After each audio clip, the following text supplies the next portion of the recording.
The Joe Rogan Experience, one of the most popular podcasts in the world, was sold to Spotify for roughly $100 million this year in May. Rogan has had politicians, celebrities, and athletes from both sides of the political spectrum come onto his show and voice their beliefs. This is one of the reasons that listeners enjoy the podcast so much. It promotes the idea that although you may not agree with another person's perspective, it doesn't mean that you have to viciously attack them like we commonly see our leaders do today. And paid a few taxes and lost $1 billion a year. You are Donald Trump's apprentice. Let me talk about this Senator, issue. I think I'm still on my time. Well, I think, isn't this a discussion? As we all know, the Bernie, I was talking about I would like Senator Sanders. In his announcement on Instagram, Rogan claimed that the partnership is just a licensing deal, so Spotify won't have any creative control over the show.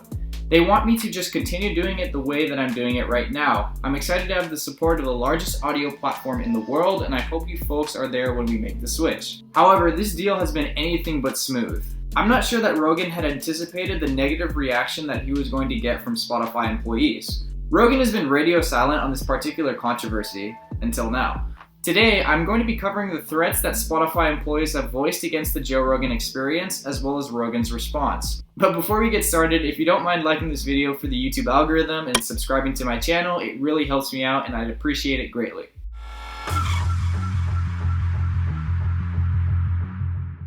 Immediately after Rogan's first episode aired on Spotify employees demanded direct editorial oversight.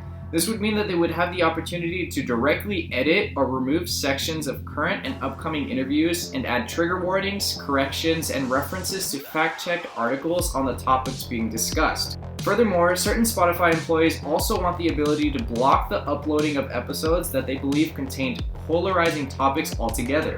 Spotify employees are so upset about Rogan's constitutional right to free speech that they have even threatened a full-blown strike if the company doesn't censor certain episodes and topics. This has resulted in the removal of controversial interviews with people such as Alex Jones, Milo Yiannopoulos, and Gavin McInnes. Also missing are episodes featuring right-wing figures like Owen Benjamin, Stefan Molyneux, and Charles C. Johnson. The reason why the Joe Rogan Experience has become so popular over the past few years is because of the fact that he has people on his show regardless of if he agrees with them or not.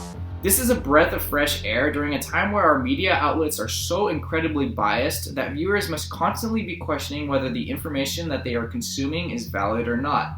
For example, there is literally a petition to get Joe Rogan to moderate the 2020 presidential debate with nearly 300,000 signatures. Trump actually agreed to the debate while the Biden campaign has remained silent on the subject.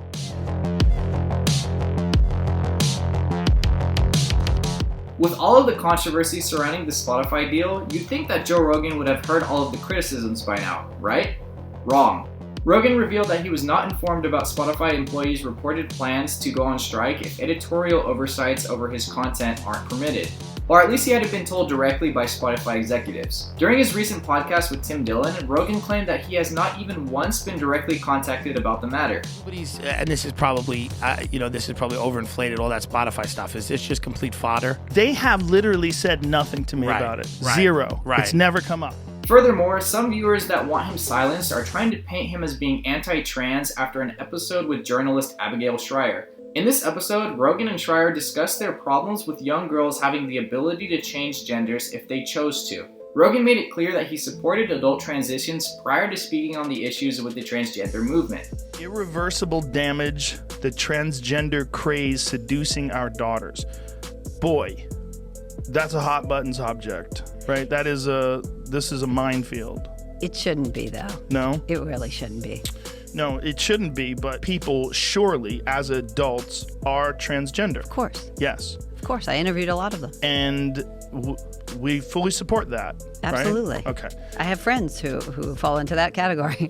Your concern is about very young children. That teenage girls has nothing to do with adults who are transgender. These criticisms were all it took for listeners to accuse him of hating transgender people. Rogan rebutted these accusations by stating that if you are talking about transgender people, you have to be 100% supportive and you can never question them. Right. There's an a thought process now that if you're talking at all about trans people, you have to be 100% supportive. You can never question whether or not children should be allowed to transition, babies, hormone blockers for prepubescent children. All this is madness. Like, here's the question. Are there some people who are horribly sad that they transitioned and regret it terribly? The answer is yes. Right. Are there some people that are very happy they transitioned and they're much more happy in the gender of their choice, how they feel, than the gender of their birth? The answer is also yes. Right. Because they vary wildly. What Abigail's talking about in her book, Irreversible Damage, is large clusters of kids who are mostly kids that are socially awkward. Many of them are autistic. Many of them have never had any praise at all in their life. And they transition and they get all this praise from people. Right. Because it is, right now, it's in vogue. It's a social It's a thing. He is essentially saying that this particular group of individuals cannot stand to hear anything negative about their movement and will verbally attack you when you do so. This censorship that Spotify employees are pushing on the Joe Rogan Experience is a breach of Rogan's First Amendment rights to free speech and needs to stop. This is one of the most popular podcasts of all time and is a place where listeners can come to without fear of media bias. If Rogan's podcast can be censored, then what implications can be drawn from this controversial subject? The answer is that we are now seeing a trend of censorship everywhere, from social media companies fact-checking all of your posts to your favorite shows being removed because of their controversial topics. If freedom of speech is taken away from our society, I'm genuinely concerned for our country's future. But what are your thoughts? Feel free to comment below whether or not you think the Joe Rogan podcast should be censored or if censorship should be allowed in general. And as always, feel free to subscribe to my channel if I provided you any value and leave a like on this video. Thanks so much.